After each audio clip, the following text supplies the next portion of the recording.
G'day. This is Charlie, and I'm coming to you today with your daily dose of business tech inspiration. Topic number 242, how to make your website accessible to everyone. This is such a big topic, and I am barely going to scrape the surface of it. And for that, I do apologize. There is a lot to consider, and there is a lot that is fluid, in my opinion, particularly when we come down to guidelines and legislations and stuff. So the first thing that I'm going to say about making your website accessible for everyone is you do need to look at the accessibility standards, which are the Web Content accessibility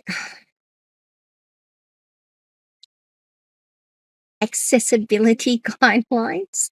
And there's also, in some countries, there is actually legislation around accessibility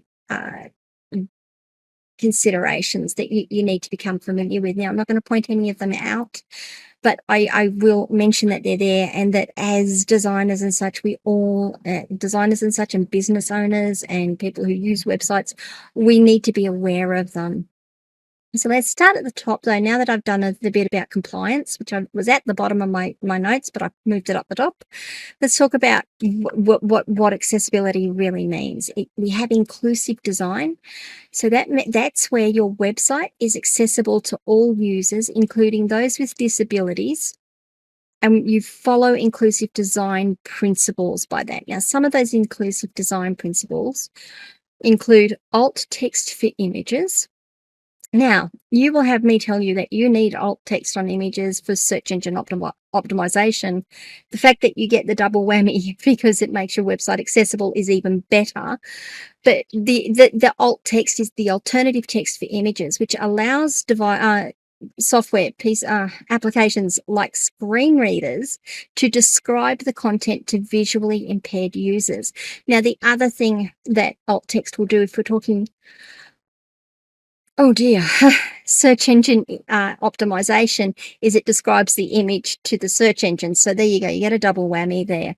But when you've got a screen reader and it comes to an image, if you don't have the alt text there, it's just a big blank space because they can't read images. It's binary ones and zeros. It doesn't mean anything to them.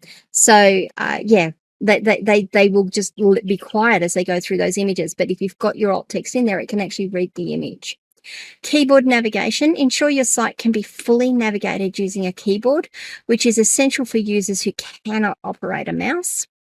So there are techniques around that you can do that. The next one's a big one for me, readable fonts and colors. As you can tell, I wear glasses, and my eyesight, I'm sure it's getting worse. As I get older, I'm sure it's getting worse. I hate going to websites where the font is so tiny. It looks beautiful, but it's so tiny that you're squinting. You say, I can't read that. And you scroll in, like you use the zoom function on your browser to blow the text up so that it's readable. Make sure that the font that you're using is legible. Make sure that the size you're using is legible and readable. And make sure that you use high contrast color schemes to make sure that the text is easy to read. Don't use dark text on a dark background. Don't use red text on a green background. Don't use green text on a red background. Oh my goodness, that gives me such a headache when I look at it. Don't use yellow text on a white background. Make sure that you've got high contrast so that when people look at the website and start to read it, they've got something that they can actually contrast the text against, and it's not fading into the background. I know some color schemes look beautiful. They're no good if people can't read them, though. Video transcripts and captions. So provide transcripts and captions for video content. Ensure that users with hearing impairments can access the information. Now, that's a lot easier these days than it used to be, particularly if you're using embedded YouTube videos, because that you can tell it to put the captioning on and it will do it for you. But there are other programs that will create the captions for you that you can add the captions on the videos when you produce them. So make sure you are putting transcripts and captions up so people can read along.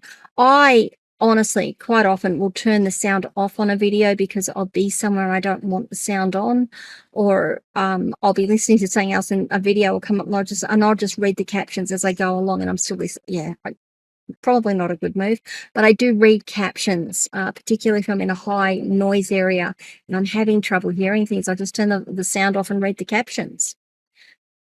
Okay, so that's the notes that I have. Accessibility really is about making sure that your website is easy enough to use and uses alternate forms of navigation so that people who can't use mice can navigate the screen. So people who are vision impaired can read the content, listen to it. People who yeah, and people with eyesight issues, I mean, I'm just giving you a couple here, can actually see the fonts and read the fonts and understand what your content is about. So accessibility is really, really important, not just, and it's not really just because you need to be compliant with accessibility standards and the legislation and all of those things. It's so that your user experience is top notch and your users become, or the visitors to your site become clients, become customers, become patients, become students, whatever it is. That's why accessibility is so important when we're doing website design and development. All right, guys, what do you think? Do you have any questions? Do you have any comments? What has your experience been with accessibility and websites? Have you had an experience where you were a user and the site accessibility was pretty terrible?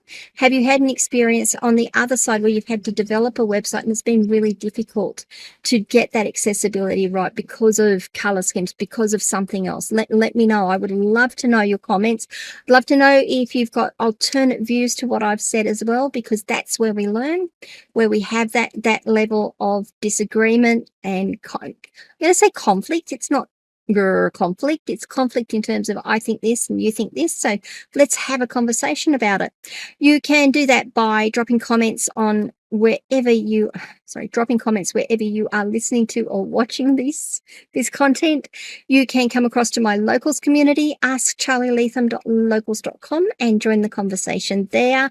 You can DM me on any of the social media platforms. I'd love to hear from you.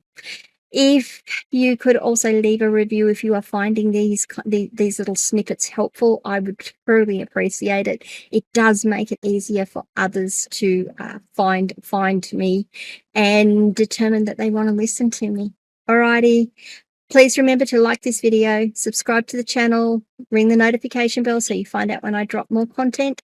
This content goes out at 8 a.m. every day of the week. I do not miss 8 a.m. Australian Eastern Standard Time every day of the week. Tomorrow we are going to be talking about the role of visual design in website success. Another good topic. I will see you all tomorrow. Have a great day, guys. Bye.